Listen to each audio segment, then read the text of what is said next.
Friends, ఈరోజు మా ఆయన చేతి వంటలో ఎగ్ దోశ ఎలాగ కలిపి వేసుకోవాలో చూద్దాం రండి. స్పూను తీసుకోవాలి, రెడీగా పెట్టుకోవాలి. కొంచెం వాటర్ వేసుకోవాలి, ఎందుకంటే మనం కలిపే కారం, సాల్ట్, పసుపు హెల్త్కి మంచిది కదా, కొంచెం పసుపు కలుపుకుంటే మంచిది. ఇది ఇలా కలిపేసుకోవాలి. లేదు అనుకుంటే గడ్డ కట్టేస్తుంది అనమాట. కారం అవన్నీ కలిపేసి అంతా అవ్వదు, దోశ అంతా రాకుండా అక్కడక్కడ ముద్దలు ముద్దలుగా ఉండిపోద్ది. ఇలాగ కొంచెం ఆనియన్స్ వేసుకుందాం. అంటే ఆల్రెడీ రుబ్బు చేసుకున్న దోశ పిండి ఉంటుంది కదా, దాంట్లోనే ఇది కలుపుకొని ఇలా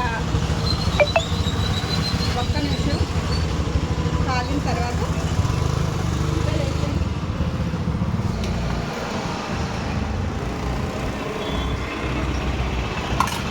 అది దోశ దోశ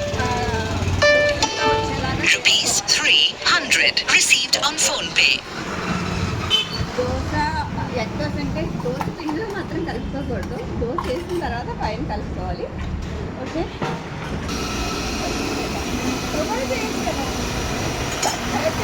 అది కాలిన తర్వాత రిటర్న్ వేసుకోవాలి. వేరే దోశ అయితే రిటర్న్ తీసుకోవాల్సి లేదు. ఇది మాత్రం అంటే పైన ఎగ్ ఉంటుంది కదా, పచ్చిపెట్టిగా ఉంటుంది, అందుకనే రిటర్న్ తీసుకోవాలి. పచ్చిపెట్టి ఈ విధంగా మంట పెట్టుకోవాలి.